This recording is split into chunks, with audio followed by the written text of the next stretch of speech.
É sempre bom a gente se reunir aqui com esse calorzinho. Olha aí o meu relógio, que está Adoro esse funcionando. relógio.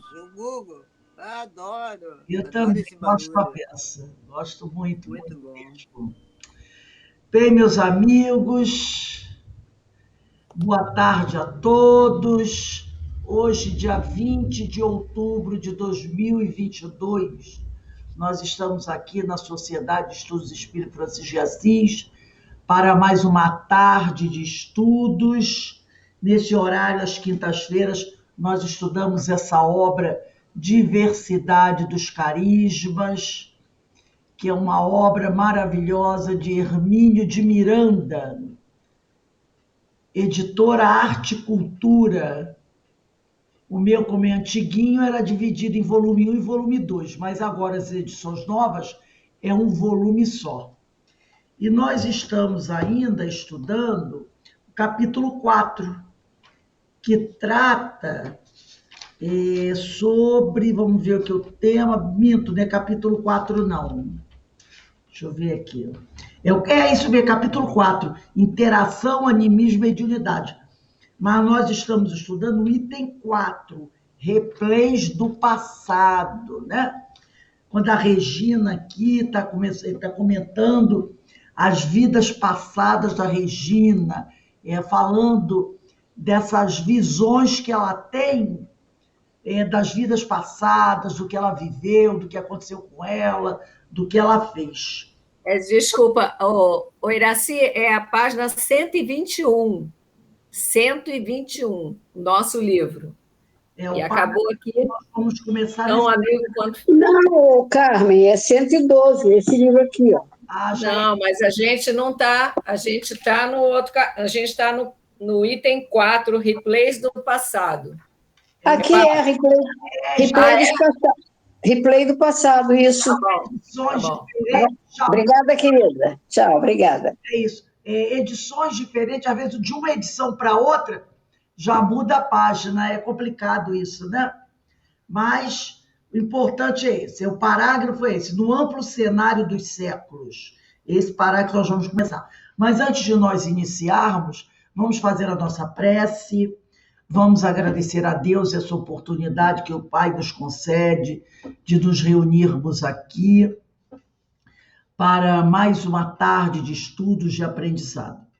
Que possamos todos nós mergulharmos com muito interesse, com muita dedicação nesses estudos, acima de tudo para que possamos somar aos nossos conhecimentos essas orientações, essas reflexões de Hermínio de Miranda, com as experiências dessa médium que ele titulou de Regina, e que tudo isso possa colaborar com o nosso progresso, com a nossa evolução. Mas também estamos aqui, Senhor, reunidos, vibrando muito e te pedindo que recolha esse nosso óbolo e leve aqueles irmãos mais sofredores, porque são muitos aqueles que estão necessitados, Senhor, do teu consolo, da tua misericórdia, do teu amparo, do esclarecimento para aumentar seus conhecimentos, para permitir a eles terem uma visão melhor da realidade. Que esses irmãos mais sofridos possam ser amparados e socorridos nesse momento, Senhor, por esses anjos que trabalham na espiritualidade, sob suas ordens, sob sua vontade, Senhor, com muito amor.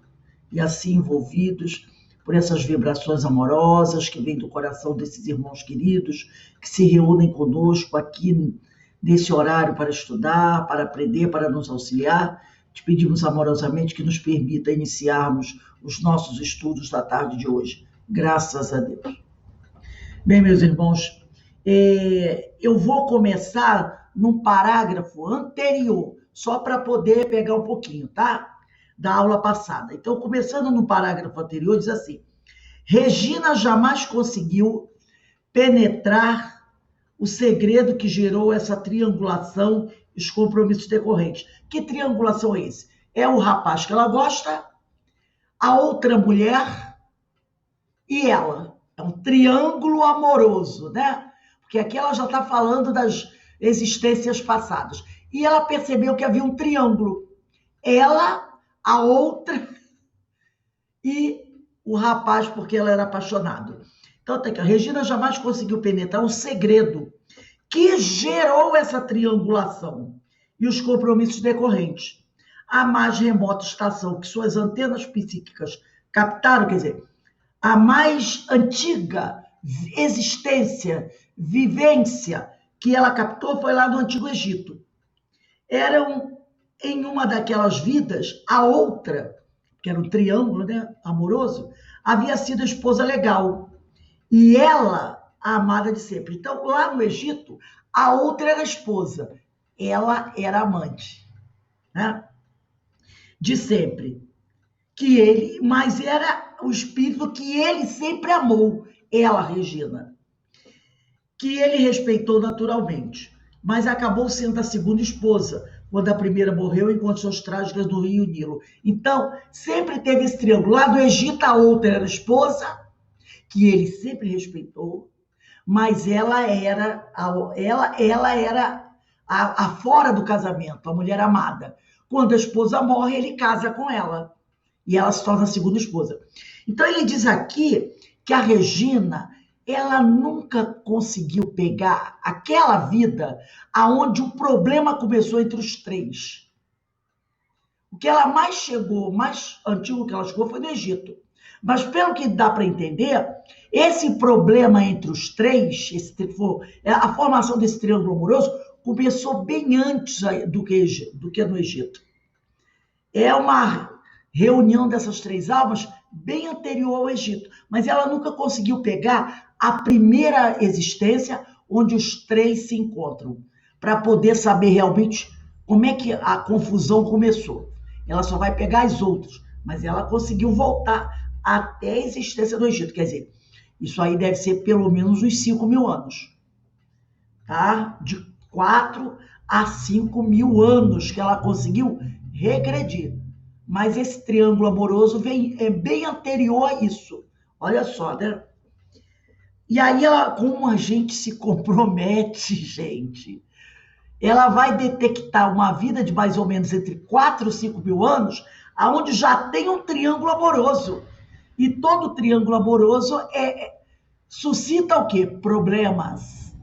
Mas isso é bem anterior. Olha só as questões que a alma humana se envolve, né? E ela diz aqui, aí vamos começar o parágrafo que seria hoje. No amplo cenário dos séculos, na Europa, agora ela já está falando da Europa, 3.000 anos depois, 4.000 anos depois lá do Egito. Muitas outras vezes teriam um encontro marcado. Então, esse triângulo amoroso também vai aparecer na Europa uns 4.000 anos ou 3.000 anos depois lá do Egito. 2 vezes no Ducado de Anjou, na França medieval. Ele, o titular da casa, sempre um tanto desligado dos problemas do dia a dia. Estudando, meditando, de pouco falar e muito pensar. Era uma característica dele, tá? Uma característica dele. Suponho tê-lo localizado como certo Foucault II, chamado Le Bon, o Bom, devia ter um apelido que ele tinha, que a preciosa biografia universal descreve como pessoa que favoreceu as populações e procurou fixar em torno de si, pelos seus gestos generosos, os homens mais sábios de seu tempo. Então ele tem essa característica de ser um homem bom, tranquilo, né? Um homem muito chegado à meditação. Compôs ele próprio alguns hinos religiosos em homenagem a São Martinho e os cantava no coro com os sacerdotes. Era, pois, um homem culto para seu tempo. Era simples e bom, como nos informa seu apelido. Certa vez o rei Luís de Alemar pilheriou com ele acerca de seu gosto pelas letras, inusitada em um nobre de sua época. Porque nessa época era muito comum os nobres estarem muito preocupados com as questões da guerra. E ele era uma pessoa voltada para a filosofia, para a religião, Então, não era uma coisa muito comum. Aí, aqui.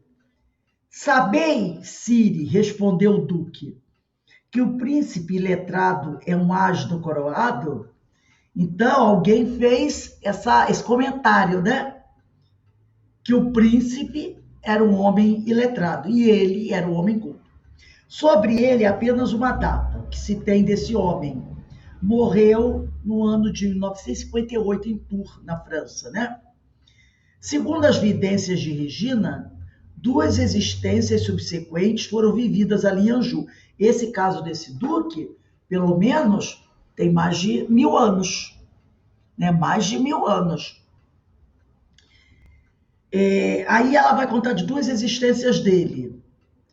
E olha o triângulo aí. Foram vividas em Anjou pelo antigo triângulo. Ela, ele e mais alguém. Numa delas, Regina era a esposa legal e titulada do conde. E a outra, a concubina, a amante, tomada dentre as servas da casa. No momento de impulso por parte dele, ante o impulso semelhante de Regina, que resolvera armar uma pirraça na esperança de se fazer mais desejada, por mais arisca, deu-se mal a dupla, por causa desse episódio um tanto desastrado. Na existência seguinte, o duque se uniu clandestinamente, mas legalmente a Regina, uma jovem camponesa, mas acabou cedendo a pressões, conformando-se com um casamento forçado que não se consumou, pois ele se recusou a conviver com a segunda mulher. Então, nessa vida anterior, ele foi casado com a Regina, mas aí ela resolveu, para aquela época, né, de se fazer uma esposa assim, mais fechada, mais discreta, e aí, nesse interim, ele se tornou amante da serva. E parece que a coisa não acabou bem. Na outra existência, né, ele já era um homem, ele era um homem rico, Regina era uma jovem camponesa, ele se apaixonou por ela, mas não pôde se casar, porque ela era pobre e ele era um homem rico, a família não permitiu. Ele vai contrair as núpcias com a outra mulher, mas esse casamento não foi à frente, né? E ele se recusou a se casar, né? Parece que ele diz que a Regina... não, ele casou com a Regina clandestinamente. Ele casou com a serva, fez um casamento secreto com a serva. Quando descobriram, né? Alguém deve ter obrigado ele a desfazer o casamento, querendo que ele se casasse com uma outra mulher, né? E aí, ele parece que ele casou, né? Ele casou, mas a coisa não foi bem. E aqui ele diz aqui, ó, conformando-se com um casamento forçado, que não se consumou, pois ele se recusou a conviver com a segunda mulher. Então, obrigaram ele a separar da serva, com quem ele havia casado clandestinamente, e casar com uma outra mulher, devia ser do nível social dele, que é a tal da mulher, né? Mas a coisa não deu certo, porque ele acabou se separando desta mulher. Esta era a mulher com quem ele se casou, a mulher rica, no casamento forçado, era precisamente a concubina da existência anterior, que voltara para exigir como esposa legítima a posição social e os bens a que se julgava com direito em virtude das frustrações do passado. E novamente se viu frustrada. Então, é uma confusão danada, né? Numa encarnação, Regina é a mulher oficial, a outra é a concubina. Aí acontece uma confusão. Na outra, a concubina é a esposa oficial, a Regina é a amante, e a coisa sempre degringolando, né?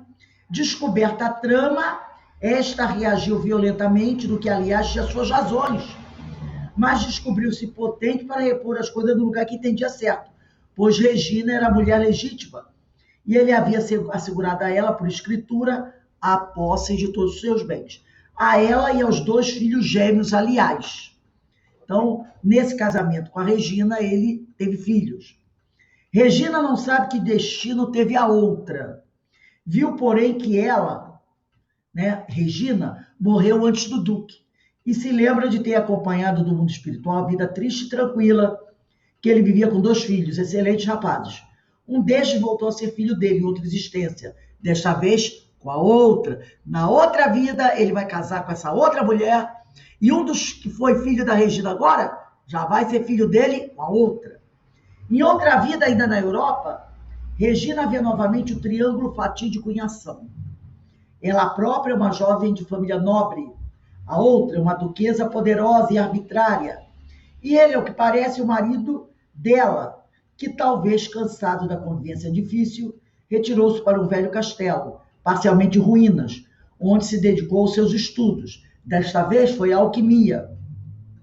Regina, ainda muito jovem e adolescente, foi despachada pela duquesa, juntamente com outras crianças órfãs. Então, a duquesa era a esposa dele, Regina era uma empregada. Aí, a duquesa, de repente, se sentindo ameaçada, né, despachou a empregada, junto com outras crianças, todas órfãs. Ela não sabe como caíram em mãos da mulher, para bem longe de onde viviam. O homem que dirigiu essa expedição, que levou as crianças e Regina, que era uma jovem, constrangido a obedecer à duquesa Durona, não podia fazer nada para impedi-lo, mas distribuiu as pessoas que as aceitassem. Quer dizer, foi distribuindo as crianças entre a população local, mediante recibo, certamente com a finalidade de emprestar à operação um aspecto mais ou menos legal. Regina e mais um menino ficaram com o duque.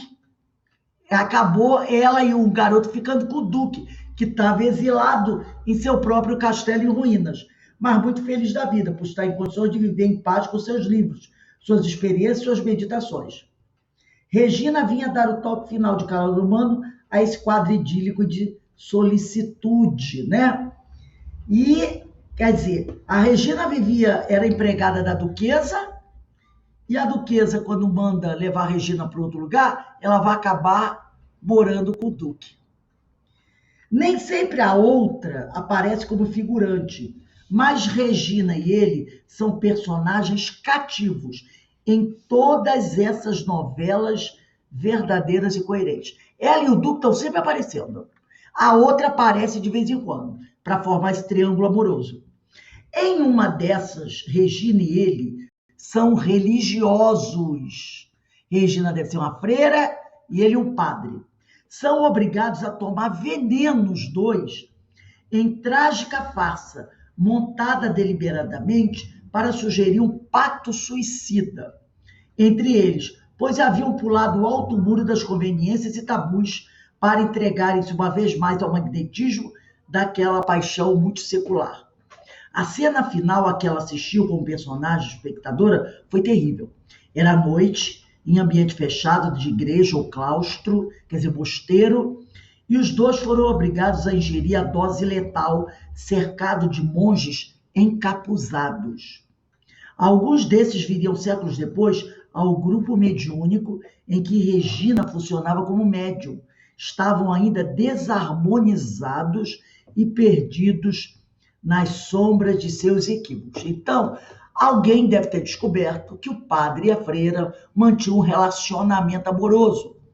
Eles foram condenados à morte, mas como a igreja não podia matar, né, condenar uma pessoa à morte, seria um escândalo descobrirem por que a igreja está matando, a igreja obrigou os dois a tomarem veneno e espalhou a história de que eles tinham se suicidado. Mas, na realidade, eles não se suicidaram. Foram obrigados a se matar tomando veneno, né?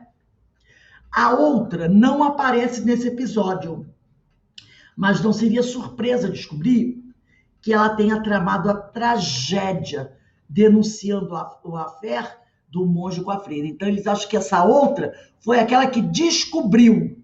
Deveria ser uma outra freira do convento que descobriu e denunciou. Ao que se apurou em existência vivida por Regina, numa corte europeia, desta vez sentada num trono, a outra também não figura. Essa foi uma vida em que vários e graves compromissos foram assumidos por Regina, que lamentavelmente não saiu muito bem do teste. Isso foi quando Regina foi uma rainha. Para muitos, fatal do exercício do poder. Não que tenha sido uma megera arbitrária e violenta, mas é certo que cometeu ou deixou que cometessem em seu nome alguns erros comprometedores. Disto daria conta pouco depois, em 2 ou mais existências subsequentes nos Estados Unidos, nas quais se vê uma delas como vítima impotente da famosa caça às bruxas, em Boston, onde sua incompreendida mediunidade, então nos Estados Unidos ela já era médium e acabou sendo queimada na fogueira, porque nos Estados Unidos houve um movimento muito forte de caça às bruxas, né? Lembra a história das bruxas de Salem, essas coisas todas? Onde sua incompreendida mediunidade levou a passar por tormentos e horrores inconcebíveis. Este episódio foi narrado mais extensamente em A Memória e o Tempo. A existência seguinte foi no dramático período das lutas pela emancipação do país do domínio inglês, que culminou com os históricos eventos de 1777, quando vai acontecer a independência dos Estados Unidos, né? Creio que vale a pena demorarmos um pouco mais sobre este episódio, pelos instrutivos aspectos que nos oferece a meditação. Prefiro, nesse ponto, ceder a palavra à própria Regina, reproduzindo seu relato, né? Só um instantinho aí, gente, que eu só queria ver uma coisa. Eu vou pedir para Carmen. Carmen, você lê para a gente, é o interlúdio americano, deixa eu botar aqui 1, 2, lê para a gente 4 parágrafos, depois a Iraci lê mais 3. Vamos começar assim. Lê você primeiro 4 parágrafos, lê até o parágrafo 4, Iraci pega o 5, 6, 7, 8, e o William pega o 9, 10, 11, 12, e depois quem tem mais aí com o livro, Eloá vai pegar o 13, não, o William vai até o 11, Eloá pega do 13 ao 14.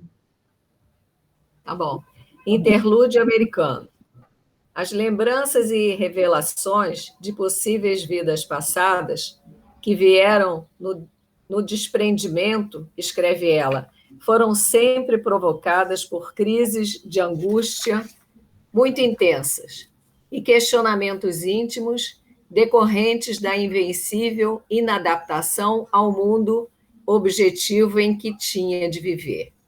Intuitivamente, eu sabia que tais desajustes tinham suas raízes e explicações no passado. Seria, contudo, possível e desejável identificá-las com a finalidade de melhor compreender minha situação? Sempre tive muita fé, orava com frequência e fervor, desejando encontrar uma explicação. Não uma solução mágica para os problemas e dramas que vivia, mas uma resposta que me ajudasse a entender a situação e conseguir adaptar-me a ela, aceitando o que tinha de ser aceito e mudando o que pudesse ser mudado.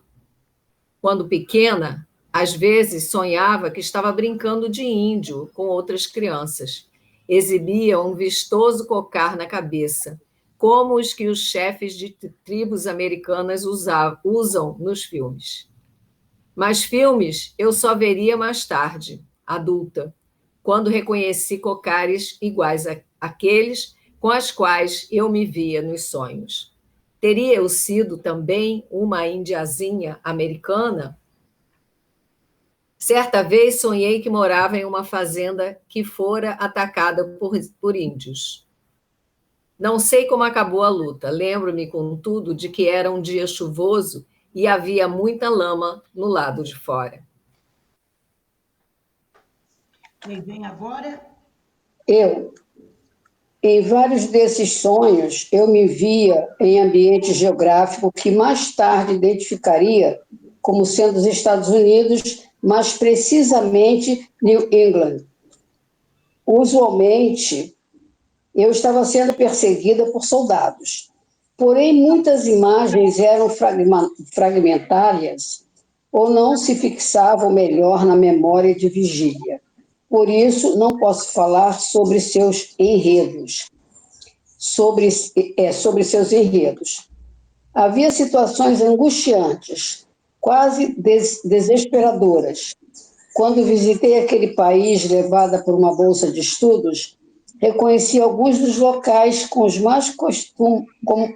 os quais costumava sonhar.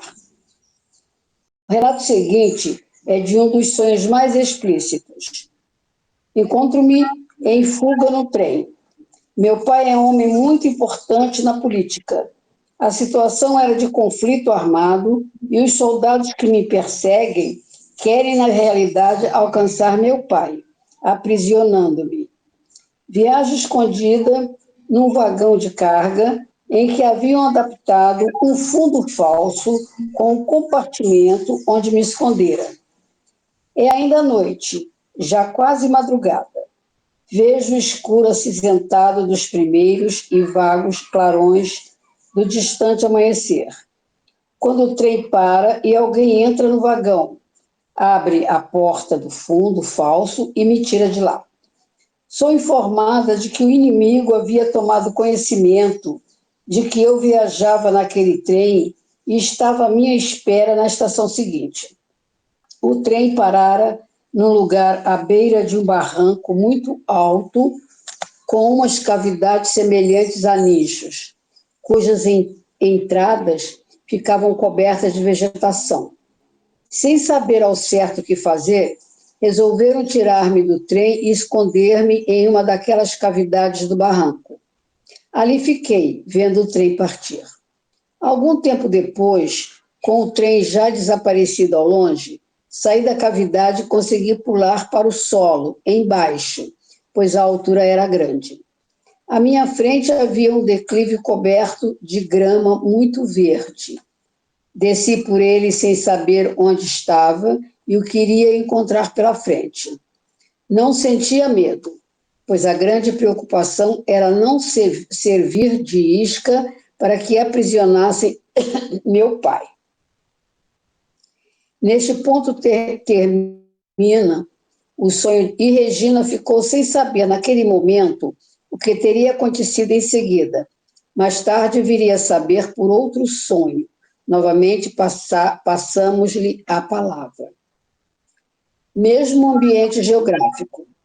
Encontro-me refugiada em uma de nossas propriedades, localizada em um vale, em região em que me parece ser o sul dos Estados Unidos, o que indica que ela deve ter conseguido chegar ao seu destino depois da aventura do trem. É noite e nos preparamos para dormir, eu e duas criadas.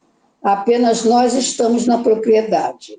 Estou muito nervosa e pergunto se elas fecharam bem a casa, o que elas confirmam. Mesmo assim, não confio e vou eu mesma verificar se todas as portas e janelas estão bem fechadas. Estou ainda nessa verificação quando, ao chegar a uma janela que estava entreaberta, estremeço. À frente da casa, estendia-se uma estrada que subia por uma colina para depois descer pelo outro lado. Havia chovido. Muito barro se acumulara e o solo estava sucado, aqui e ali, pelas enxurradas. Quem vai pegar agora? Acho que sou eu. Então vai lá. Lê até o. Lê aí um, dois, três. São quatro parágrafos, até terminar esse relato aqui. Tá bom. Observa então, no topo da elevação, uma coluna de soldados que vem descendo, todos armados. Sei que vem à minha procura. Sou dominada por intenso medo e me pergunto quem teria me traído, pois só por traição poderiam ter me descoberto ali, já que a propriedade era local considerado muito seguro. Olho então as duas criadas, nas quais reconheço, ali no sonho, que são minha mãe e uma das irmãs da presente encarnação, no Brasil. Pelo olhar, percebo que foi uma delas que me traiu. Aqui hoje é uma das minhas irmãs. Você, gritou eu, foi você que me traiu. Assustada, ela procura fugir. Eu pego um chicote e castigo-a com toda a minha fúria. Estranho, porém, tenho consciência de que aquilo não está acontecendo no presente, e sim que se trata de uma cena do meu passado que estou vivendo no sonho. E começo a argumentar comigo mesmo. Não devo mais fazer isto, chicoteá-la. Agora sou espírita, conheço a doutrina e não devo ter esse ódio e agir assim. Entretanto, continuo a espancá-la, compulsivamente. Ver observação sobre o anacronismo em A Memória e o Tempo. De repente, dou-me conta de que os soldados yankees estão se aproximando e a criada, aproveitando um momento de hesitação, consegue desvencilhar-se de mim e sai correndo. Só então penso em fugir, embora sabendo que não tenho a menor chance de escapar. Saio pela porta dos fundos, correndo pelas aleias abertas por entre o gramado muito verde, à margem dos quais vejo sicamores e creio que dogwoods, típicas árvores americanas. Os soldados, a essa altura, já invadiram a propriedade, e um deles dispara um tiro contra mim e me atinge pelas costas na nuca. Caio de bruços no chão molhado pela chuva, sem soltar um ai. Era final de outono. Ainda sinto e vejo as folhas vermelhas amarronzadas, misturadas com terra em minha boca. Levanto-me, mas vejo meu corpo ali, deitado no chão, o sangue a escorrer. Sei que morri, mas isso não me causa nenhuma emoção especial. Assim termina o sonho e a vida.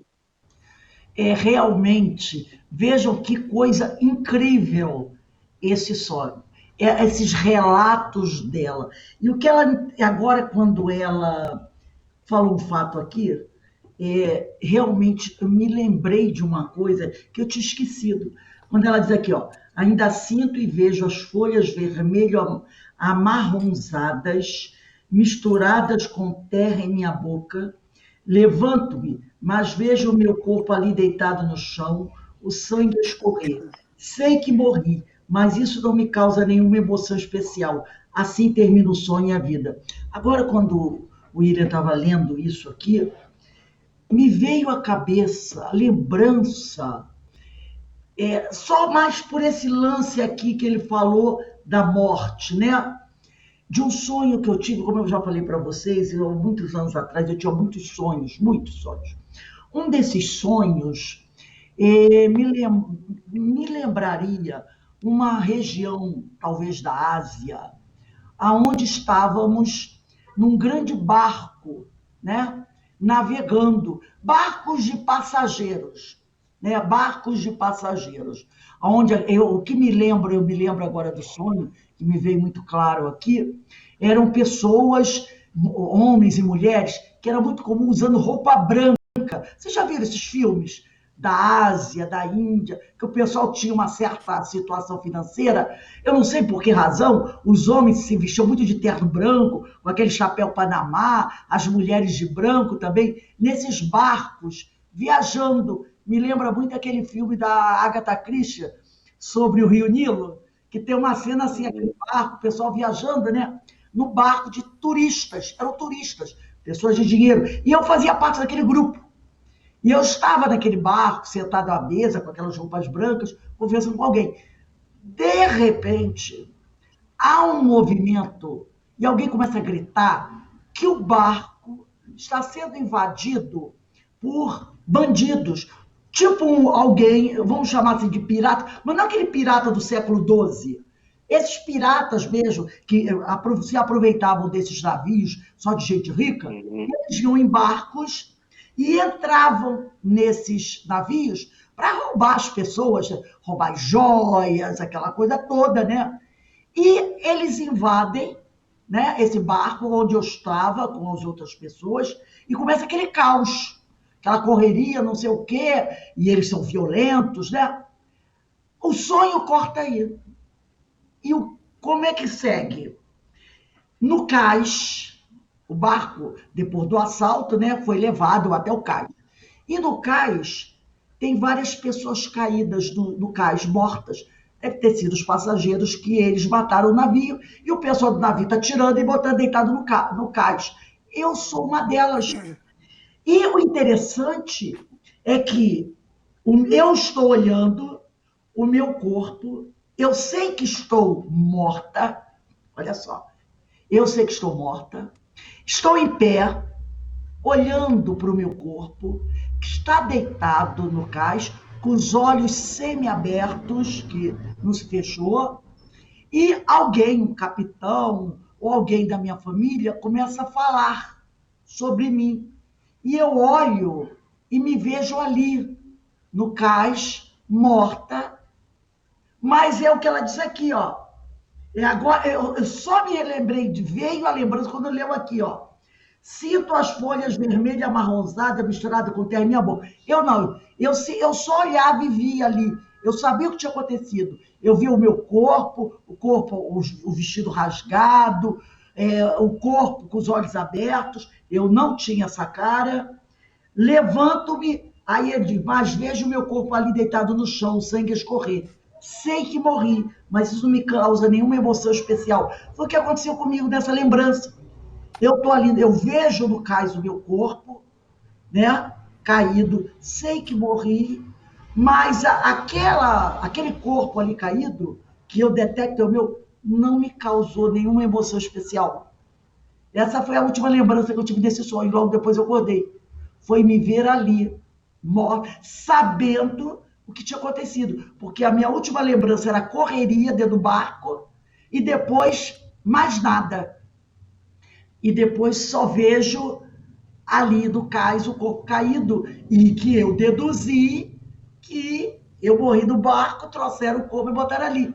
E eu tinha plena certeza que era eu que fizeram a parte disso. Então aí eu me lembrei disso agora, era um sonho que eu nem me lembrava mais.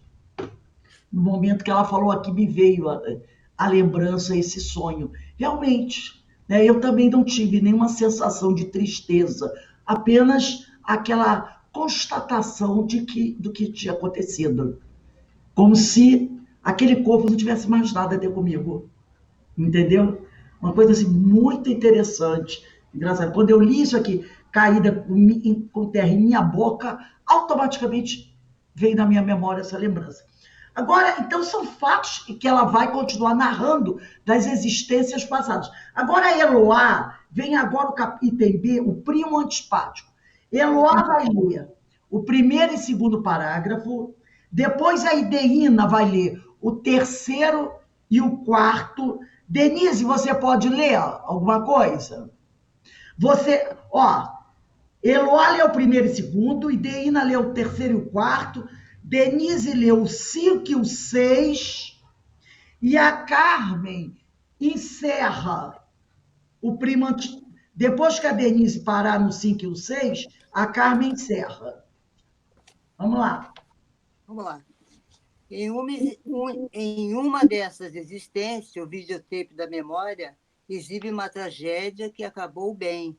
Regina é uma jovem órfã e rica, herdeira de um grande castelo à beira do mar, onde vive apenas com os criados. Um primo incumbiu-se de gerir seus bens, qualidade de tutor, provavelmente em cumprimento a decisões de testamentária dos pais mortos. Era um homenzinho baixo, antipático, ao qual ela sempre teve especial aversão. Propôs casar-se com Regina, mas, além de não gostar dele, ela sabia que o casamento era apenas um recurso para ele entrar na posse da riqueza dela, vez de que aquele administrá-la. Chegara a ele a penúria de tal prazo fatal para a decisão, armando uma situação que não lhe concebia espaço para alternativas. O sonho a leva de volta àquele dia fatal em que se esgotava o prazo. Regina sente-se nervosa e tensa. Vê o primo chegar a cavalo, apear, amarrar o animal, dirigindo-se em seguida à entrada do castelo. Regina se sente desesperada, pois não o mesmo saída. Um criado fiel está disposto a tudo para defendê-la, mas a atitude era chicotesca.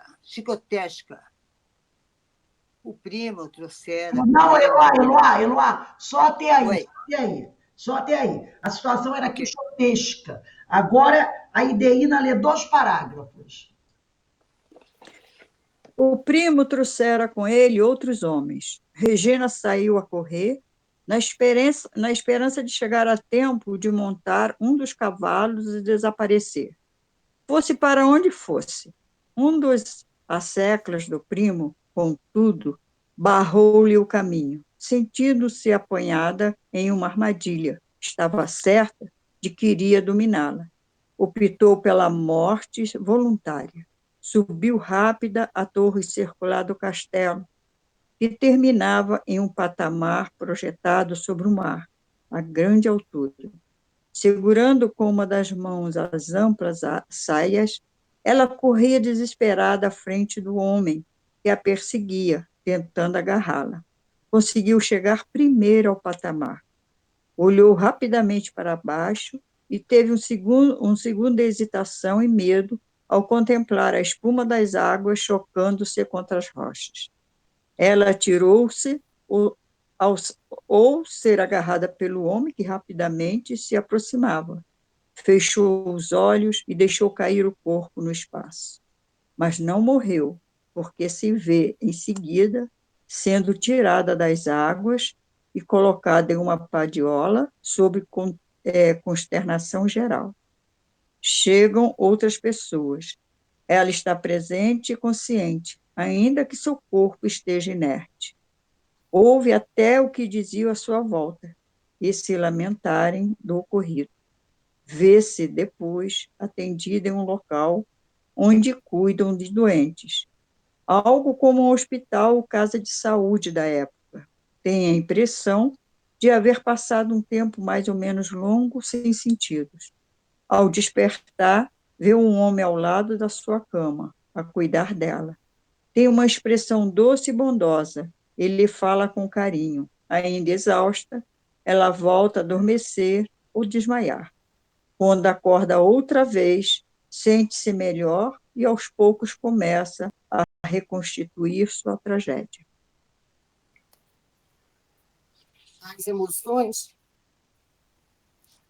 As emoções se confundem porque, embora se sentindo melhor, preocupa-se ante a perspectiva de ficar boa e recomeçar a viver aquela insuportável agonia.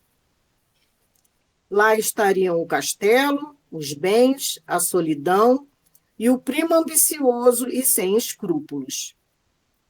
Embora o médico pareça perceber o artifício, ela finge que ainda está mal para adiar um reencontro com a detestada e temida realidade.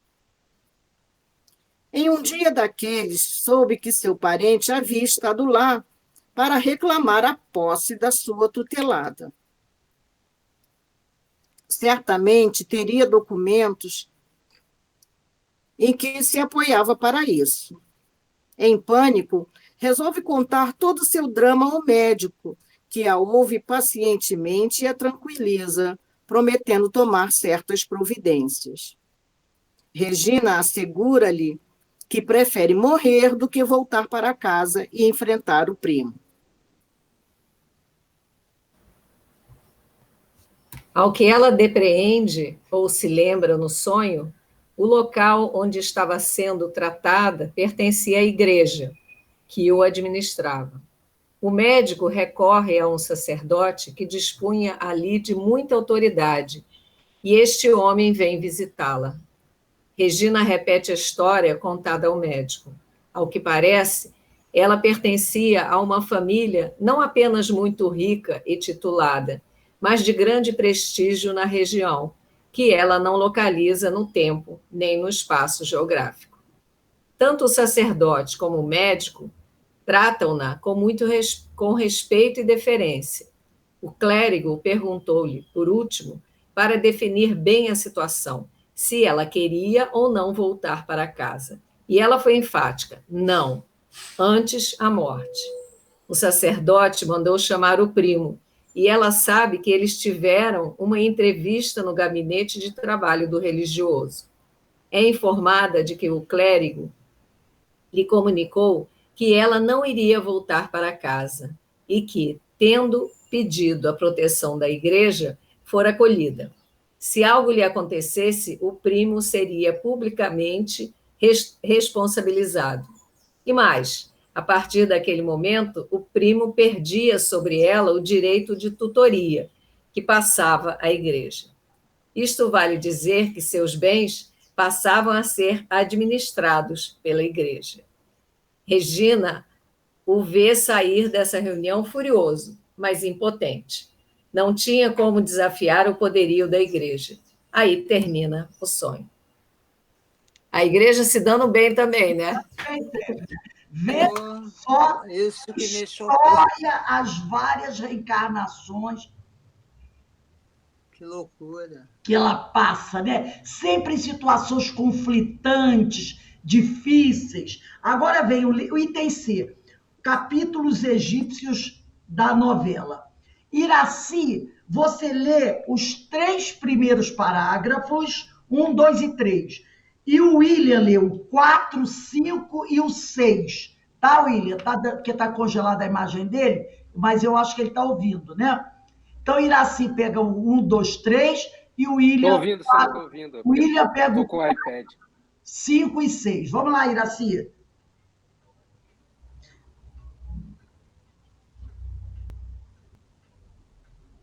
Liga o microfone, Iraci.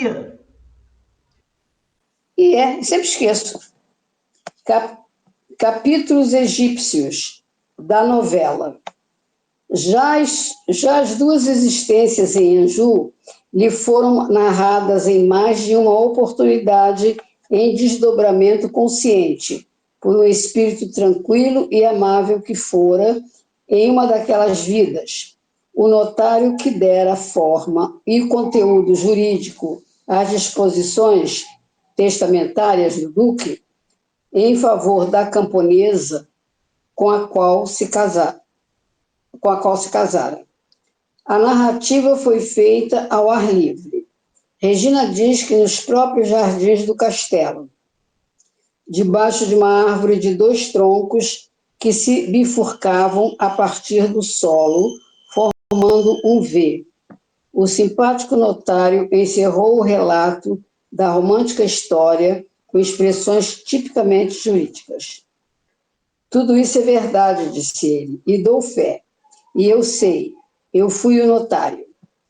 Em outra recordação, ela se vê em um hospital. Desta vez, é uma freira enfermeira, veste um hábito branco, amarrado por um cordão à cintura, do qual pende um rosário. Agora é o William. 4, 5, 6. Mais 3 parágrafos. William, por favor. Sobre uma cama está uma menina de 14 ou 15 anos de idade, e esguia, clara e loura, e linda. Regina sabe que ela sofre de uma doença incurável e está agonizante, mas ainda lúcida. Encontra-se também ali um homem que ela supõe ser médico, mas tem certeza de que é eterna personagem de seus sonhos e vidências, o milenar amado de muitas vidas. O assunto da conversa é a menina, obviamente. Regina sabe que a jovem é tida como bastarda. Seus pais nem mesmo são oficialmente conhecidos.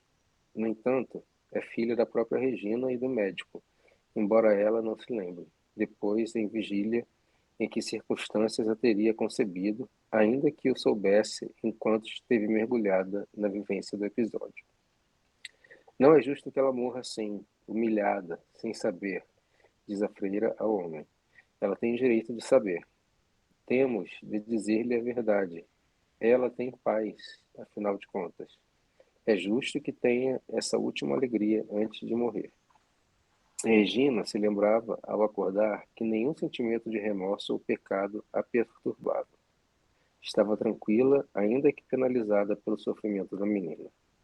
Não sabe se teria ficado grávida no convento, o que seria muito sério, ou se isto acontecera antes e a família a teria feito desfazer-se da criança antes de encaminhá-la para o convento, como se fez durante tantos séculos.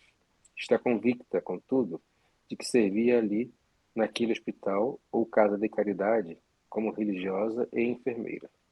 Então, ela traz ali uma problemática, né? Uma jovem de família que engravida de um homem, no caso, parece que ele seria um médico, né? E tem uma filha essa criança é tirada dela, dada para outro casal criar, e ela encaminhada a um mosteiro para virar freira, não podia mais, né, a família. E depois, mais tarde, ela vem a saber que a filha dela, com aquele homem, né, está muito doente. E ela está ali, está vendo que a menina está morrendo, e ela quer revelar à menina que a menina não é bastarda, que ela tem os pais estão ali. Então, mais um drama na vida dela. E agora vem um outro drama, esse muito brabo. Eu vou ler aqui. Em uma existência no antigo Egito, ela, Regina, se vê como esposa do faraó. Na verdade, a grande esposa real, quer dizer, a titular, né? Ou seja, a primeira, pois o filho dela é que estava destinado a ser o sucessor do pai, como prescreviam as leis locais. Ela, a esposa principal, tem um primogênito homem, que será, com certeza, o novo faraó depois que o pai morrer. Mas vamos lá.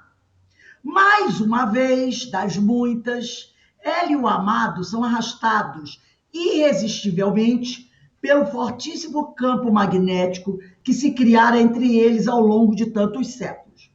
Segundo o seu desdobramento, ele era um sacerdote, né?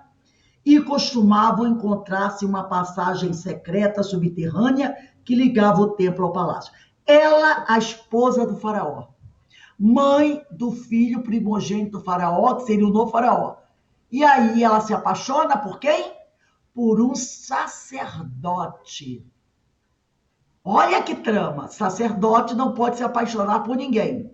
Não podia. Eles tinham que viver eternamente no celibato. E ainda a mulher do faraó. Veja a situação, né?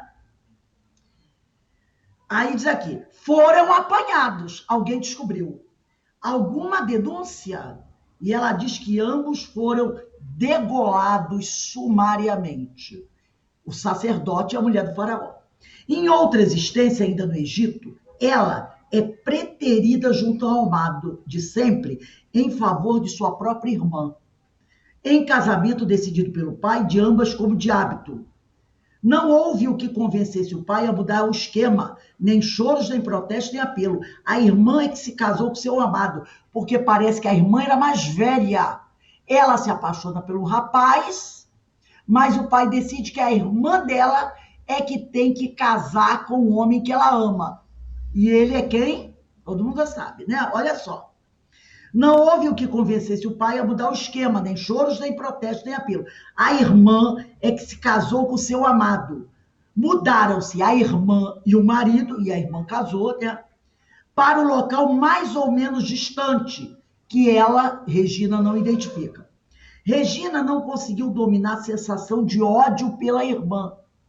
Além do mais, a ditadura paterna fê-la casar-se, ela, Regina, depois, com um jovem vizinho, pessoa excelente, rico e de marcante personalidade, e que, ademais, a amava profundamente. Então, ela se apaixona pelo homem da vida dela, mas o pai não permite que ela case, diz que a irmã dela, que é mais velha, que tem que casar.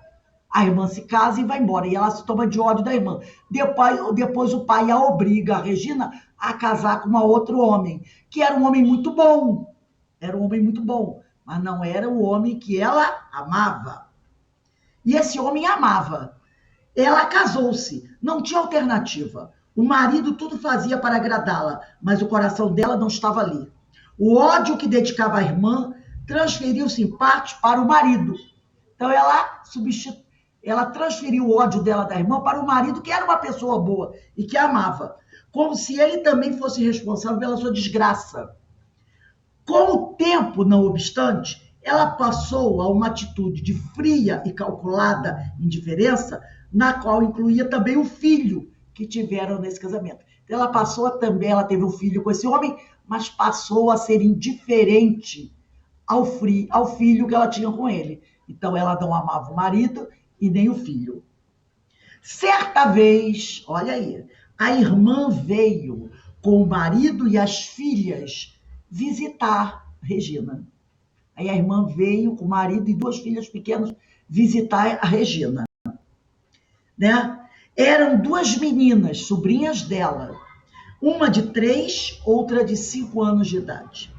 O filho de Regina, o único, aliás, ainda era bebê a essa altura, e ela pôde observar o quanto ainda odiava a irmã e como era profundo o seu ressentimento em relação ao seu próprio marido.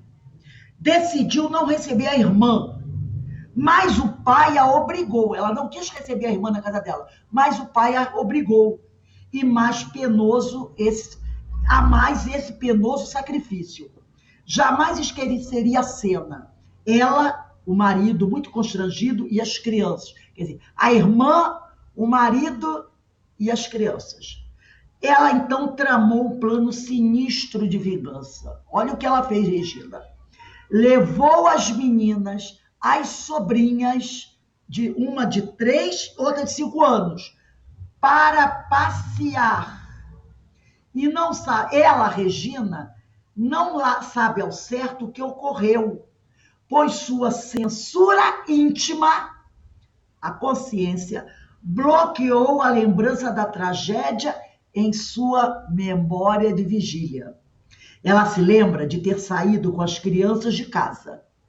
Daí em diante, apenas fragmentos inconclusivos nos quais percebe vagamente um templo, o que ela lembra, um volume de água teria afogado as crianças, é o que parece. Ela pegou as sobrinhas para passear e algo aconteceu. Só que a memória dela bloqueou. Ela via tudo, a história toda. Mas essa cena, onde ela mata as sobrinhas afogada, a consciência dela bloqueou. E ela não consegue, no estado de vigília, lembrar da cena do assassinato. A única coisa que ela lembra são fragmentos. Um templo, um pequeno rio. Aí ela, como inteligente, pensa, será que eu afoguei as crianças? É o que parece. Porque ela vai lembrando de tudo, até o momento do ato criminoso. Ali a memória dela bloqueia. Não deixa ela lembrar a cena. Aí ela despertou, né? De volta ao corpo, após essa tétrica vidência onírica, uma vidência através do sonho, estava ainda consciente de tudo, inclusive da tragédia com as meninas. Porém, algo muito curioso aconteceu. Ela tomou com a mão um objeto que não sabe o que, mas parecia uma boneca de pano, ou ainda uma trouxinha destinada a apagar ou limpar alguma coisa. Então, quando ela acorda muito meia tonta, né, na casa dela, aí ela pega tipo um pano ou uma trouxinha, alguma coisa na mão. Aí já é Regina semi-desperta, tá? Aproximou aquilo que ela botou na mão do corpo físico, ainda desdobrada e consciente. Como sempre, via o cérebro todo iluminado, como uma casa de força, com inúmeras lampadazinhas acesas. Munida do tal objeto, foi tocando com aquele objeto. Ela, Regina, em certos pontos específicos do cérebro físico, como que apagando certas memórias ali depositadas. Ela ainda nesse estado, né, alterar de consciência, quando ela vai despertando, ainda, né, bem em transe, ela pega alguma coisa e vai passando na cabeça dela, como se aquilo tivesse o poder de apagando aquelas imagens que marcavam o crime que ela cometeu. Olha só que coisa interessante. Ela sabia perfeitamente que a partir do momento em que saíra, foi a conclusão que ela teve, de casa para passear com as meninas, não deveria mais lembrar-se de nada no corpo físico, ou seja, no estado de vigília. Era como se estivesse aplicando cuidadosamente sobre determinados pontos de uma fita magnética a ponta sutil e precisa de um desmagnetizador eletrônico ou de uma anestesia que insensibilizasse os pontos críticos. Em seguida, assumiu os controles do corpo e despertou, ainda com a certeza de que havia apagado deliberadamente certos pormenores que certamente lhe seriam muito penosos e perturbadores de lembrar. Por mais que se concentrasse no assunto, somente tinha a boiar nos oceanos da memória remota as vagas imagens de um templo e certo volume de água. Então, a própria consciência dela mostrava para ela o seguinte: você ainda não está pronta para ver a cena, apesar de você já saber o que você fez. Mas saber o que fez e ver sendo feito, há uma distância muito grande. Ela sabia o que tinha feito, porque ela via, ela tinha resquícios, né, do templo da corrente de água. Então, o que ela deduziu? Levei as meninas para um lugar perto do templo, onde tem o rio, e ali eu afoguei as duas. Isso ela deduziu. Mas ver a cena dela pegando as crianças e afogando, ela ainda não estava pronta para isso. Então, a própria consciência a faz apagar essa lembrança. Logicamente que isso um dia ela vai ver. Ô, Rose. Ainda ela não estava pronta. Fala, meu amigo. Assim, nesse caso, foi a própria consciência ou a espiritualidade que eu acredito não que permitiu? Eu acredito que a consciência dela, somada aí com a própria espiritualidade, num comando, numa orientação, entendeu? Porque ela não estaria preparada. Ela não estaria preparada. Uma coisa é saber o resultado, uma coisa é saber como é que foi. Uma coisa é saber que eu fui lá e apertei e mandei, matei um monte de gente. Outra coisa é se ver matando. Com certeza. Porque todos nós sabemos que nós mandamos fazer poucas e boas, né? Quem não sabe aqui, que um dia mandou. Agora, outra coisa é você ver a cena, você decapitando, você, né? É diferente. Porque saber que a gente mandou fazer, a gente sabe. A gente sabe, nossa senhora, mandamos, caçamos o CPF de muita gente aí. Agora, você se vendo nesse detalhe, ainda com duas crianças. Nossa, quem é que está preparado para isso? Para ver essa cena, né? Pelo menos na altura, na situação que nós estamos, espíritos imperfeitos, né? Então, apaga isso aí, porque você pode ver tudo, menos isso. Isso não dá para você ver. Aí ela diz aqui, ó, isto se encaixa com precisão na estrutura e na dinâmica proposta em A Memória e o Tempo, segundo a qual o inconsciente, aquele inconsciente profundo, é o depósito das lembranças das vidas anteriores. O subconsciente, o arquivo da vida atual.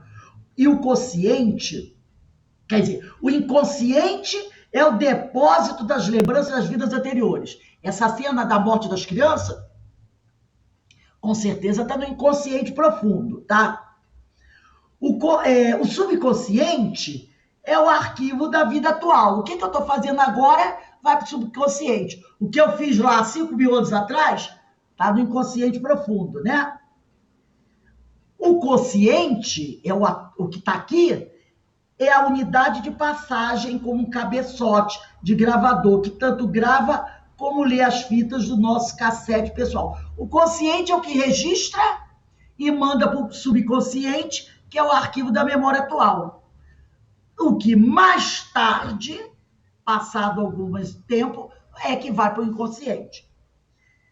Regina acabara de trazer do inconsciente profundo, né, podemos dizer assim, para o subconsciente, que é o arquivo das lembranças atuais, lembranças que estariam dali em diante à disposição do consciente se não fossem neutralizadas. Ela trouxe lá do inconsciente profundo, do porão, lembranças que vão ficar no consciente dela, no subconsciente, à disposição do consciente, tá? Se não fossem neutralizadas. O consciente aqui está pegando essas memórias do Egito que estão aqui no meu subconsciente, que eu trouxe lá do profundo, do consciente profundo. Então eu preciso apagar alguma coisa, porque senão vai tudo, ó, aparecer agora do meu consciente. Vai dar uma loucura, né?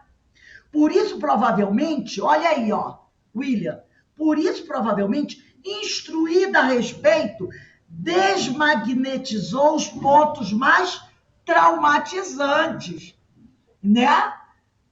Deixando do subconsciente apenas a essência da história. Quer dizer, alguém do plano espiritual diz para ela, ó, você trouxe do inconsciente profundo para o subconsciente, que é o arquivo da memória atual, uma história escabrosa.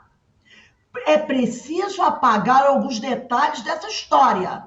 Senão, quando você acordar, você vai lembrar de todos os detalhes mais sujos que existem.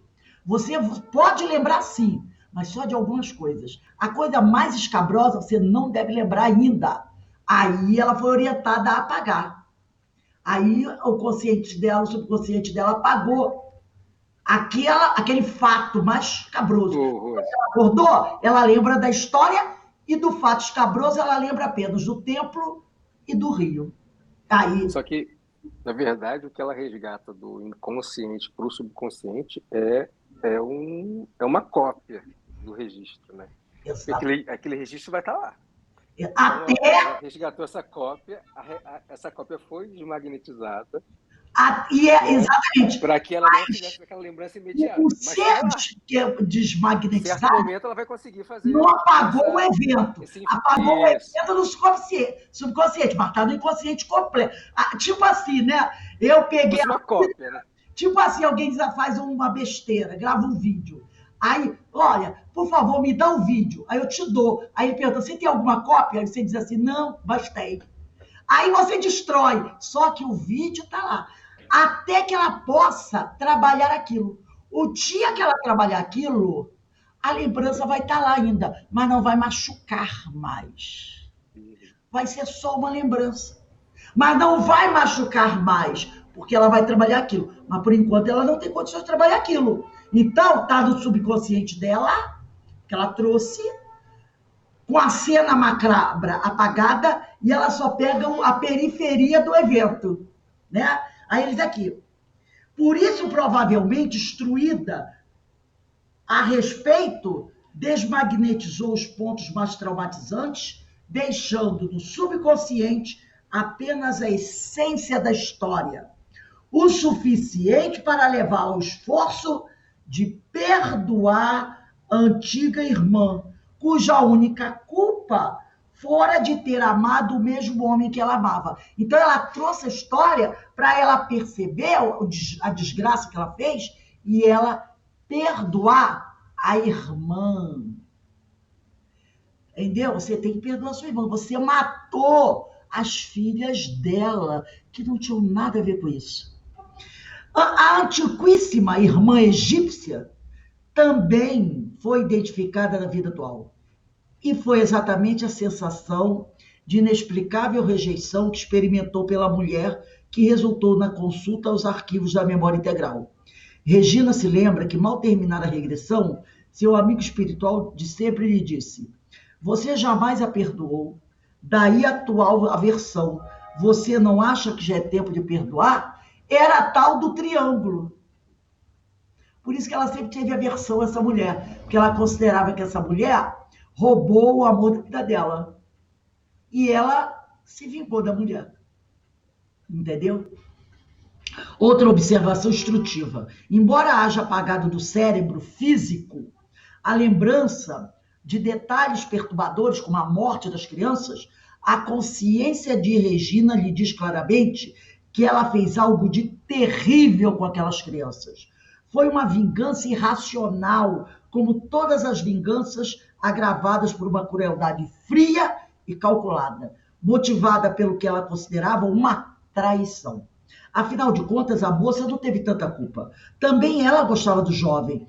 E a decisão de se casar com ele, fora tomada pelo pai, autoridade incontestável naqueles longínquos tempos, ao considerar que, sendo a irmã bem mais velha do que Regina, teria poucas possibilidades de arranjar outro casamento. Era normal. O pai queria casar primeiro a irmã mais velha, depois casar a mais nova. Lembra do Isaú e Jacó?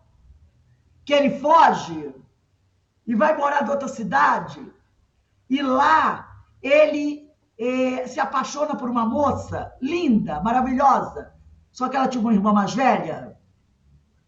E aí o pai engana ele, No dia do casamento, bota um véu na irmã mais velha e ele casa com a irmã mais velha, sendo que ele estava noivo e era apaixonado pela irmã mais nova. É isso aí, né? Aí ele diz aqui, e é até possível que essa irmã, né, até possível que ela tivesse manobrado por trás dos bastidores, por isso, até possível que ela tenha dito, pai, poxa, pai, a minha irmã mais nova vai casar e eu estou aqui mais velha no caso, vamos, por que o senhor não me casa primeiro? Ela pode até ter feito isso, né?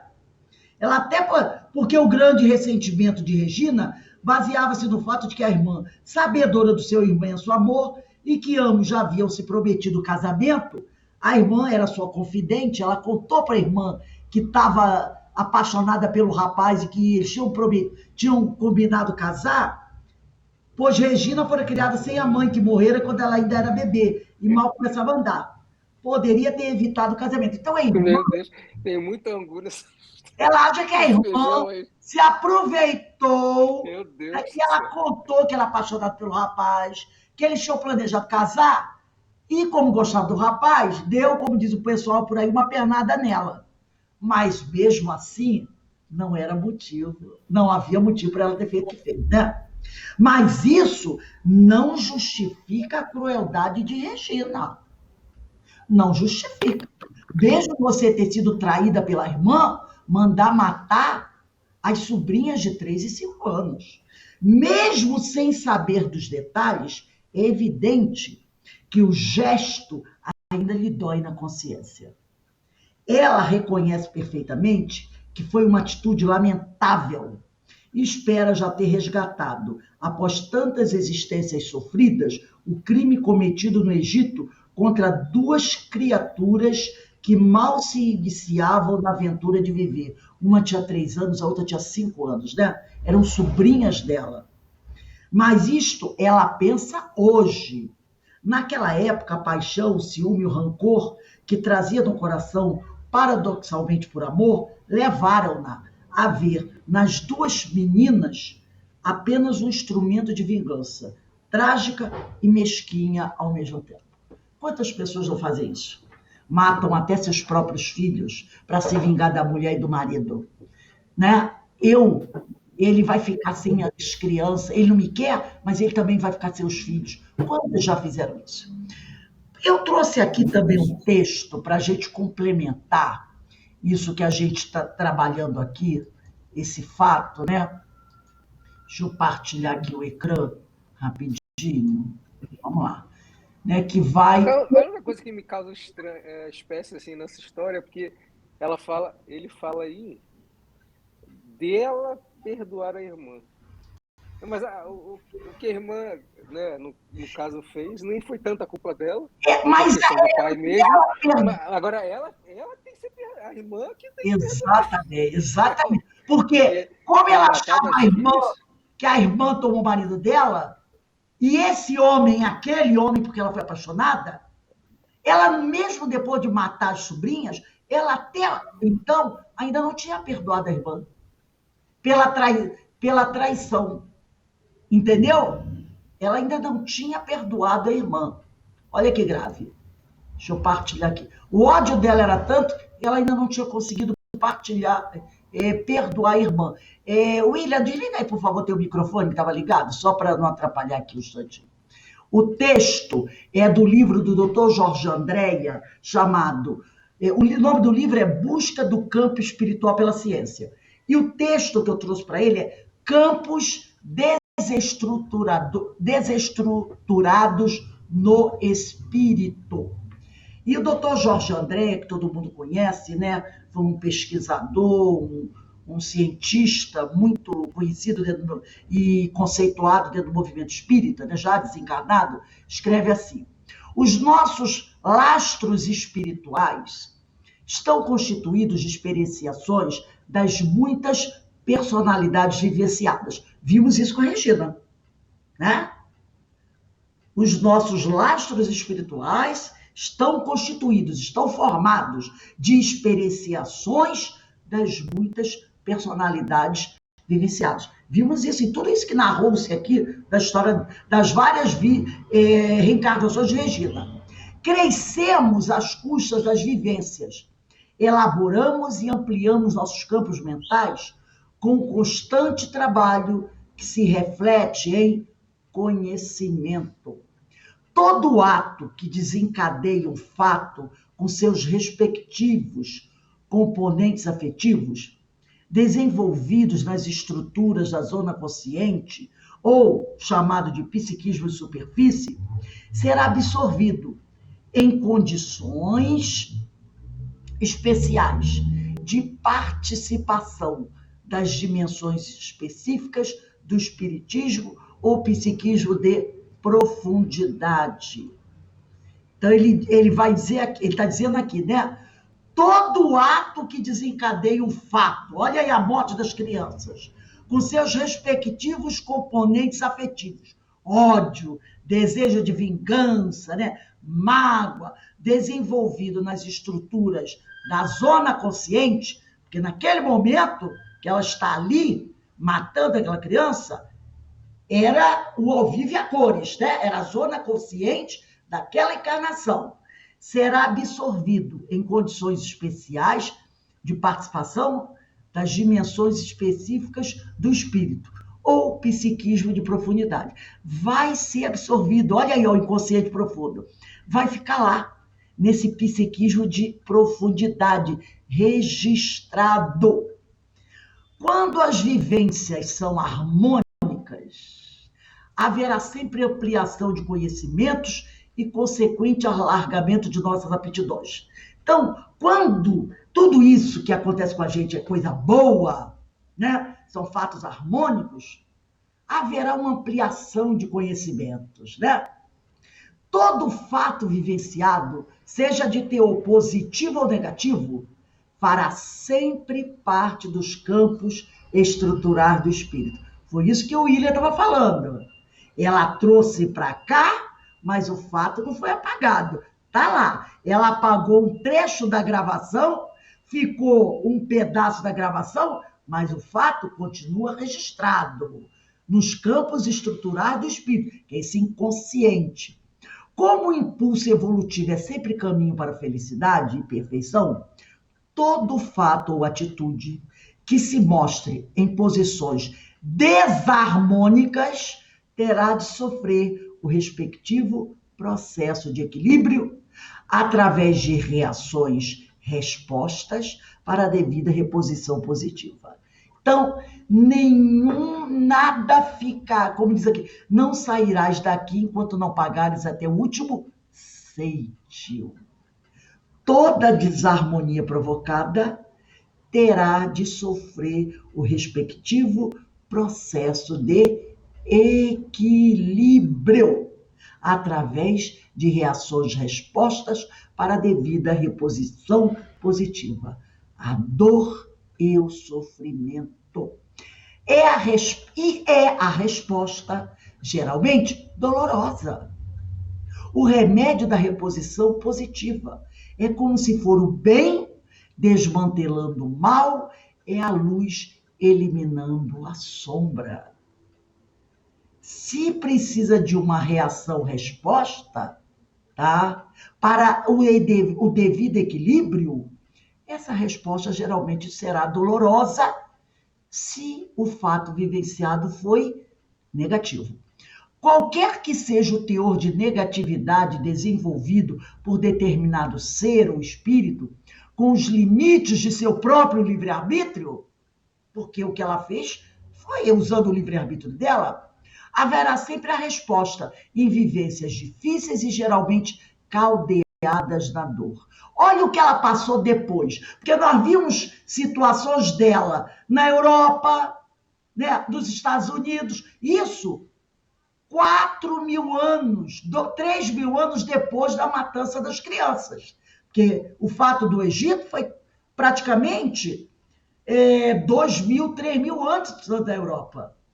E aí, a partir daí, ela vai vivendo experiências muito difíceis. Até atual, como Regina. Até atual.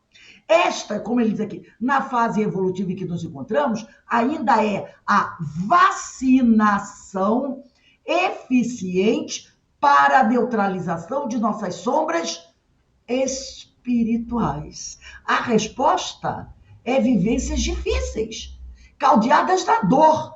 E até então, que se prova o contrário. A dor é a vacinação eficiente para neutralizar as nossas sombras espirituais, refletidas nas diversas doenças de nosso panorama planetário.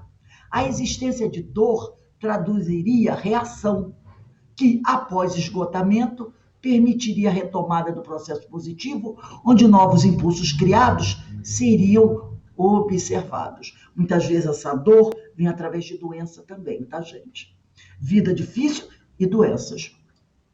As reações negativas, aquelas que mais causticam o ser que se desequilibrou, encontram-se sediadas no psiquismo, cujos reflexos nas estruturas da zona consciente, tecido nervoso, são severos e muitas vezes duradouros.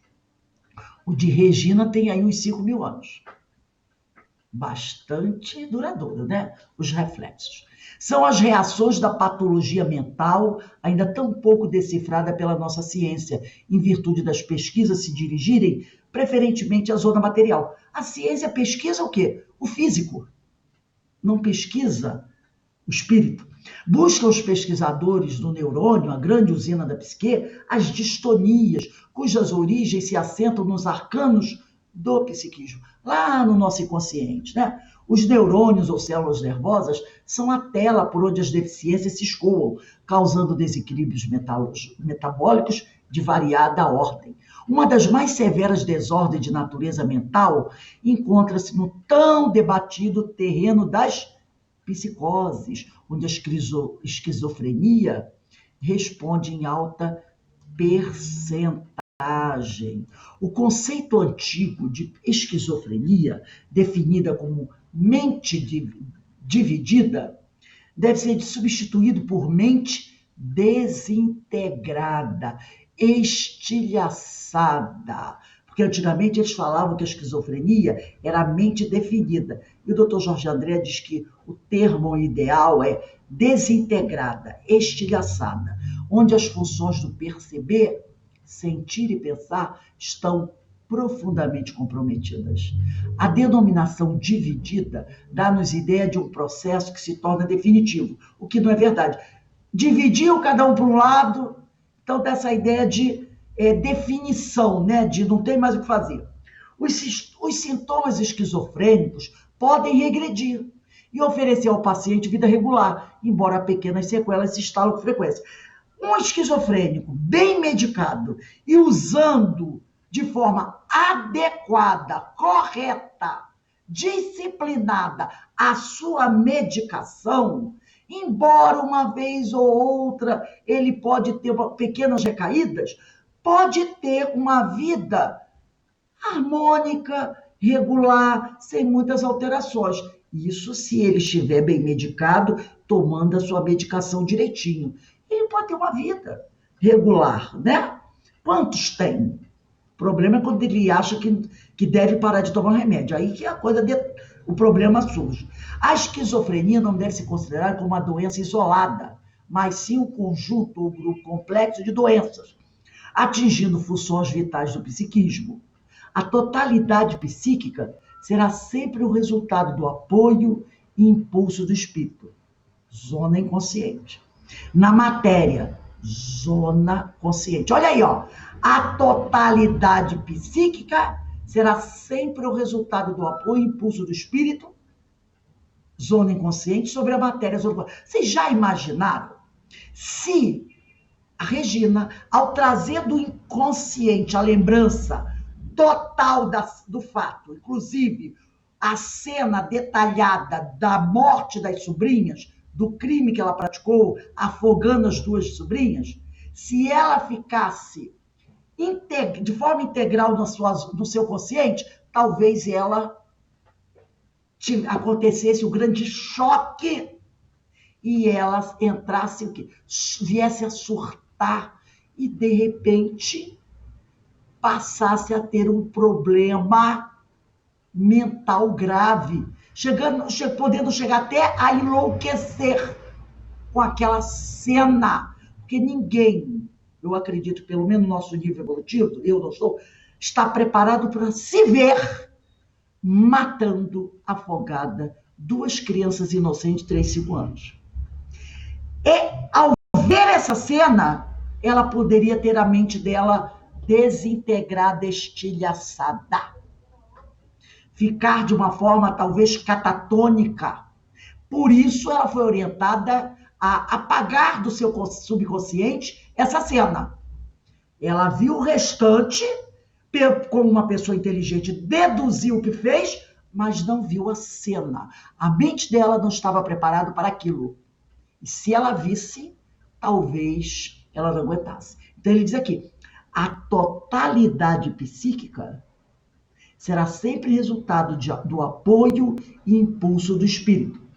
Zona inconsciente, na matéria consciente. Será que ela estaria preparada para entrar em contato com essa totalidade psíquica? Dessa forma, podemos considerar a esquizofrenia como resultado de autêntica doença da alma, adquirida principalmente nas distorções das vivências pretéritas. Será que essas pessoas que são esquizofrênicas um dia não entraram em contato com algo que não estavam preparadas para ver? Tem muita gente que faz regressão de memória para saber se não foi a rainha de Sabá. E de repente pode se deparar com isso.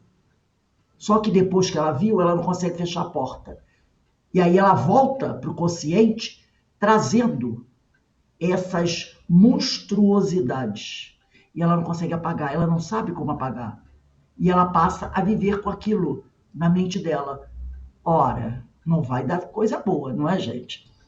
O processo, aí ele diz aqui, né? Dessa forma podemos considerar a esquizofrenia como resultado de autêntica doença da alma, adquirida principalmente nas distorções das vivências pretéritas.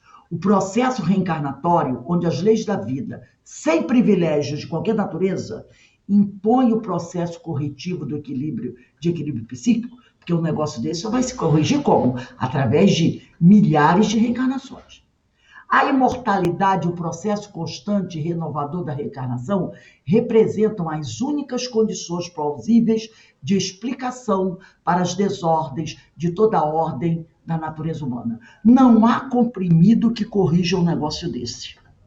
É do rosário reencarnatório que o espírito, através de incontáveis corpos físicos, personalidades, irá burilando nas imensas experiências as suas aptidões ao lado do acréscimo constante de seus lastros, de sua evolução.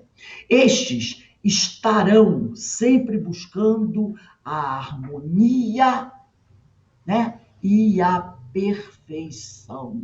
As doenças e desequilíbrios imensos vividos pela humanidade são, em última análise, os mecanismos liberatórios de quem necessita aperfeiçoar-se e tornar-se experiente. Muito ainda teremos que percorrer, buscando os horizontes imensos da equação espírito-matéria. As razões espirituais encontram-se na ordem do dia, entretanto, aguardando uma melhor manipulação científica. As razões espirituais estão aí, mas estamos aguardando a ciência, né? Encontrar, descobrir, aceitar o mundo espiritual e se debruçar sobre essas razões espirituais. Os métodos científicos ainda estão oscilantes e sem alicerces precisos. Os dias futuros, com adequados estudos e conhecimento do campo espiritual, oferecerão melhores condições de equacionamento dos problemas da mente em desalinho. Então, gente, olha que texto maravilhoso, doutor Jorge Andréa, né? Casando exatamente com tudo isso que nós lemos hoje sobre essas reencarnações da Regina e sobre esse fato, podemos dizer assim, capital, que ela trouxe das vidas passadas, mas do qual ela ainda não está pronta para trabalhar, apesar de já ter consciência do que ela fez. Mas entre ter consciência e ver, vai uma longa trajetória, né? Alguém gostaria de falar alguma coisa sobre isso aí? Eu fico pensando, todos estão envolvidos, né, nas tramas, né? Inclusive as meninas também, né? Quem sabe? Quem sabe? É claro que a gente sempre se fala, e aqui também falou também o doutor Jorge André, o livre-arbítrio é para todo mundo, em qualquer situação que se encontre. Então, esse ódio, essa raiva, essa vontade de vingança, mesmo assim, o livre-arbítrio é uma escolha de cada um. Né? Você podia... Nada justifica uma atitude dessa. A gente vê até hoje, a gente está cansado de ver isso, né? Esses ódios, essas vinganças, a pessoa inconformada mata a família toda, mata pai, mata a mãe, mata avô, mata todo mundo. Nossa, a gente ainda vê isso hoje, a gente se espanta, mas a gente ainda vê isso hoje. Exatamente. Os trabalhos mediúnicos, como acontece de ter esses irmãos lá, né? Quer dizer, eles mesmos, às vezes, quando começam a botar para fora, eles falam coisas que não tem condição da gente abordar profundamente, o doutrinador, né? É paulatinamente, eles retornam várias vezes ao trabalho e vão continuar exatamente com essas dores, né? Que nem eles sabem, às vezes nem lembram, né, Rose? Desse passado, olha, todo jornal do meio-dia, no Jornal das 8, tem um caso triste desse. Pois é, pois é. A gente pode ver aí pessoas que estão pagando isso, né? Tem um caso muito, triste. muito. É lógico que uma criatura que comete um ato desse, isso vai ter consequência. Olha o caso da Regina. Tem praticamente 4.000 anos esse fato. E ela ainda não tinha perdoado a tal irmã. Entendeu? Só quando ela ainda não tinha... Até acertar isso é difícil, porque ela ainda pensa na irmã. Lembrar que a regressão dela só foi até a vida no Egito. Até... A gente não sabe o que aconteceu com essas 2 crianças anteriormente. Se apesar do impulso dela de vingança, ainda não tinha algo lá no íntimo do espírito dela relativo às crianças, né? De algum acontecimento anterior, né? Ainda. Então, assim... Envolvimento de todos. Tem muito ódio, né? Muito angu nesse caldo. Vai se desvendar. Agora, é o que ele diz, né? Tudo isso... Toda ela ter sido vítima, 1, 2, 10, mas nada justifica a crueldade dela. A nossa dor, por pior que seja, não justifica um ato de crueldade. Exatamente. Mas ela fez isso comigo. Eu tenho direito a vir. Não. Nada justifica um ato de crueldade. Entendeu? É o caso da pena de morte. Nada justifica. Não justifica, mas não justifica. A gente que sabe da reencarnação... Ninguém tem o direito de tirar a vida de ninguém. Não é matando que tu vai resolver. Não é matando porque você mata o corpo. Pois é, exatamente. E ganha um inimigo mortal. E o resto cada vez piora. Verdade. Entendeu? Você mata o corpo e pode ganhar um inimigo mortal. Então, nada justifica a crueldade dela. Daí a gente perceber por que ela tem uma mediunidade tão tumultuada, em horas atormentada, não é? Porque por isso deve ser essa mediunidade, deve ser provacional, né? Mesmo, né? Provacional mesmo. Tem tudo a ver com todo esse histórico dela, né? Vai crescendo, uma bola, né? Vai crescendo, ódio da família, ódio daquilo. Rose, vai falar. E fica a dica aí para estudar, depois desse livro, estudar a Memória e o Tempo, porque bem... uma coisa... O endereço do blog, Rose, fala de novo aí o endereço do blog, onde a gente coloca essas informações, esses textos. porque eu até parei um pouquinho de publicar, porque é tanta coisa que eu tenho que fazer, eu invento a moda e depois eu me complico. É que eu formei um blog para publicar tudo isso. Agora, cadê tempo para publicar? Eu já publiquei bastante coisa, mas ainda, né, falta coisa ainda para publicar. Eu estou procurando aqui aquela parte, vê se vocês acham aí rapidinho, onde o amigo espiritual diz para ela, né, você precisa perdoar, né? Onde ele fala para ela, o amigo espiritual, ela diz aqui, né, que eu queria ler essa questão. Ela fala assim, ó, Regina se lembra de que mal terminar a regressão, seu amigo espiritual de sempre lhe disse, você jamais a perdoou, daí a atual aversão. Você não acha que já é tempo de perdoar? Dos capítulos egípcios da novela? Isso, da onde a gente parou de ler, onde começa o D, é o primeiro, segundo, terceiro parágrafo para cima. Terceiro parágrafo. Na letra Mas assim, D. a antiquíssima irmã egípcia, tá na letra D. Foi identificada na vida atual. Como é que começa? Na letra C, a antiquíssima irmã egípcia sim. Também foi identificada. Sim. Aí diz aqui, ó, a antiquíssima irmã egípcia também foi identificada na vida atual, e foi exatamente a sensação de inexplicável rejeição que experimentou pela mulher, que resultou na consulta aos arquivos da memória integral.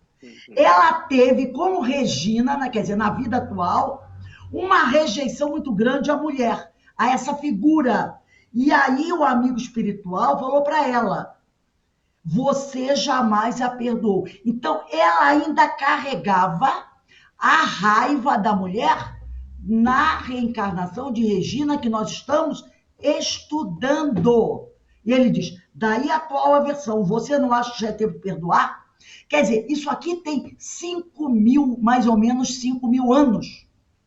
E na reencarnação atual, como Regina, que é uma história mais ou menos daqui que se passa em 1960, é por aí, né? Mais ou menos 1960, tem ainda tinha bonde, essas coisas. Ela ainda guarda ódio da irmã. Só que ela não lembrava que ela tinha matado as filhas da irmã. Ela guardava ódio à mulher, ainda, por ter casado com um homem que ela amava. E ele diz, não está na hora de perdoar, não? Mas aí talvez agora com esse evento... não é possível. Aí... Ela não lembrava das dela, né? Ela devia estar só lembrando. Eu tenho raiva dessa mulher. Eu olho para essa mulher, eu tenho raiva, porque eu sinto que ela roubou alguém que eu amo. E ela tem esse ódio até hoje. Só que ela não lembrava do crime cometido. Quando ela lembra do crime cometido, aí é um grande choque. Aí ele fala assim para ela. Vira o contrário, né? Agora ela vai ficar... você jamais a perdoou. Daí a atual versão, né? Não está na hora de perdoar? Gente, isso tem quase 4.000, 5.000 anos. Até quando você vai levar esse ódio? E levando esse ódio todo, e na manutenção do ódio, quando é que ela vai começar a corrigir o erro? Porque ela disse que acha que já pagou os pecados, né? Lembra que ela falou? Eu acho que já resgatei. Será que esse crime ela resgatou? Guardando ainda a raiva da outra? Difícil, né? Aí só... Porque pra gente, 5.000 anos... Quem tem raiva vai matar vários filhos... O tempo espiritual parece que foi ontem. Pois é. No tempo espiritual parece... Só passa a pagar quando tem mais consciência, né? Que daí começa a espiritualidade. Aí que a coisa começa. Aos poucos. Exatamente. Difícil. Então, meus irmãos, vamos encerrando o nosso estudo de agora, né? Semana que vem a gente vai começar a estudar a letra D, a didática do passado. Vamos ver o que mais nos revela a Regina, porque até agora a coisa foi cabeluda, foi esquisita, né? Foi terrível. Gente, às 18h40, hoje nós não teremos o ensino de Jesus, já falamos isso para você, e às 18h40 retornamos com a nossa palestra pública, tá? Contamos aí com a presença dos amigos. Então, para a gente encerrar aqui, eu vou pedir para o nosso irmão William fazer a nossa prece de agradecimento. Sobrou para o William resolver isso aí. Conversar com a espiritualidade agora, hein? Direto de Itatiba, estou em outra cidade. Então, Jesus, querido amigo, mestre mentor de todas as horas, agradecidos por mais este momento de estudos tão relevantes à nossa evolução espiritual, que possamos dar seguimento às nossas vidas, repensando nossos atos e sempre que possível perdoando a todos e a nós mesmos. Que sigamos em frente mais essa semana, com a graça de Deus e graças a Jesus. Graças a Deus. E a palavra de ordem é: não sei o que fiz no passado, mas por favor me perdoe, e eu estou perdoando todo mundo. Vou pagando. Tô pagando. Mas estou perdoando todo mundo, não reclama, por favor me perdoe. O lema é esse. Tô devendo. Agarra o que tiver que ver. Para não sair nenhuma bomba dessa lá do nosso inconsciente para cá. Meu Deus. É uma pancada muito grande, né? Se a gente está por aqui, é porque fizemos coisas aí bravas também. Senão, vê isso, né? Não estaríamos aqui, não. Nenhuma dúvida. Então, um beijo aí para todos, meus irmãos. Daqui a pouco a gente se vê. Fiquem com Deus. Beijo, tchau. Tchau. Até amanhã, se Deus quiser.